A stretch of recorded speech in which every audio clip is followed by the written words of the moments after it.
সম্প্রতি এক গোপন তথ্য ফাঁস হওয়া নথি ও মধ্যপ্রাচ্যের গোয়েন্দা মহলে জোরালো সূত্রে উঠে এসেছে এক বিস্ফোরক দাবি।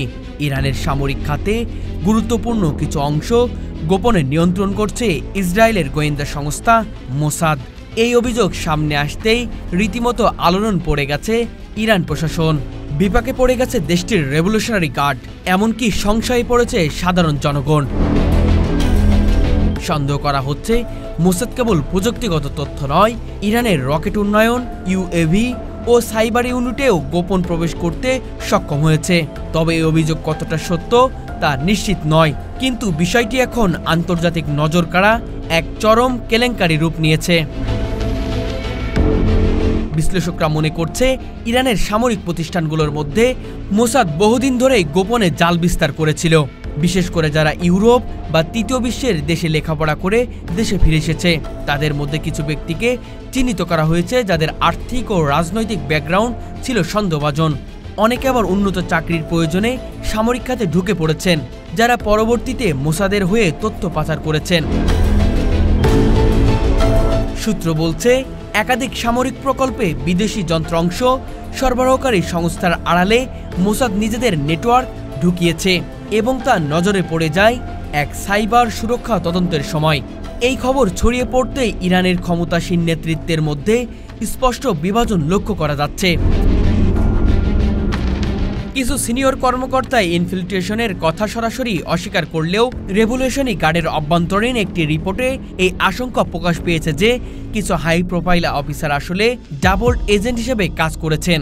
এর ফলে ইরানের সামরিক প্রজেক্ট, বিশেষ করে পরমাণু গবেষণা, রকেট টেস্ট ও রাডার প্রযুক্তি এখন কাঠামো নজরদারির আনা হয়েছে। পাশাপাশি শুরু হয়েছে বিশাল পরিসরের নিরাপত্তা ঝুঁকি যাচাই ও জনবল পুনর্মূল্যায়ন। ইরানের এই অভ্যন্তরীণ দুর্বলতার খবর আন্তর্জাতিক পর্যায়ে চরম উদ্বেগ তৈরি করেছে। বিশেষ করে রাশিয়া, চীন ও সিরিয়ার মতো মিত্র দেশগুলোর ইরানের সামরিক নিরাপত্তার প্রতি প্রশ্ন তুলছে। অপরদিকে পশ্চিমা রাষ্ট্রগুলো, বিশেষ করে যুক্তরাষ্ট্র ও ব্রিটেন, এই পরিস্থিতিকে ইরানের ভিতরে এই সুযোগ হিসেবে দেখেছে।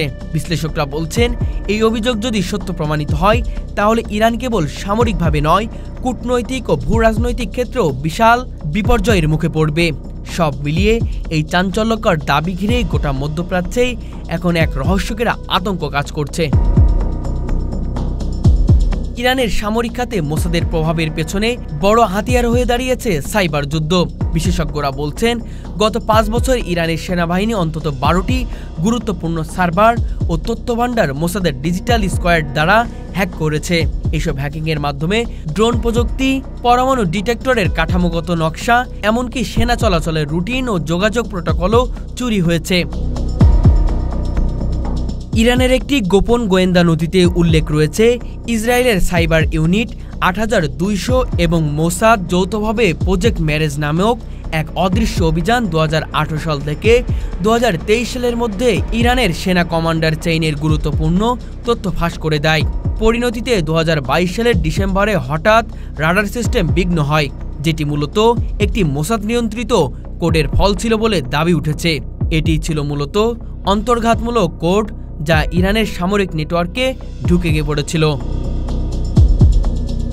2019 সালে ইরান যুক্তরাজ্য থেকে কিছু ইলেকট্রিক কম্প্রামাইন আমদানি করে, যা পরবর্তী বিশ্লেষণ করে দেখা যায় যেগুলোর মধ্যে ট্র্যাকিং মডিউল ইনস্টল ছিল, যার মাধ্যমে ইসরায়েল সেনাবাহিনীর কাছে সরাসরি যেন যানবাহনের গতিবিধি চলে যাচ্ছিল। একাধিক ফাঁস হওয়া রিপোর্টে বলা যায় মোসাদ ছদ্মনামে গঠিত 7টি ইউরেনিয়াম কোম্পানির মাধ্যমে এই চেইন কন্ট্রোল করেছে। এমনকি ইরানে ক্ষেপণাস্ত্র পরীক্ষায় ব্যবহৃত জ্বালানির একটি কম্পাইনারও ইচ্ছাকৃতভাবে অকার্যকর করে দেওয়া হয়েছিল, যা পরীক্ষিত সময় বিস্ফোরণের রূপ নেয়। এই প্রতিবেদন যত চাঞ্চল্যকর ততটাই গভীর ও জটিল। মোসাদ ইরানের সামরিক সেক্টরে সত্যি নিয়ন্ত্রণ প্রতিষ্ঠা করছে কিনা তা নিশ্চিত হওয়া সময় সাপেক্ষ। তবে যেভাবে একের পর এক তথ্য ফাঁস হচ্ছে তাতে করে এই অভিযোগে হালকাভাবে নেওয়ার সুযোগ নেই।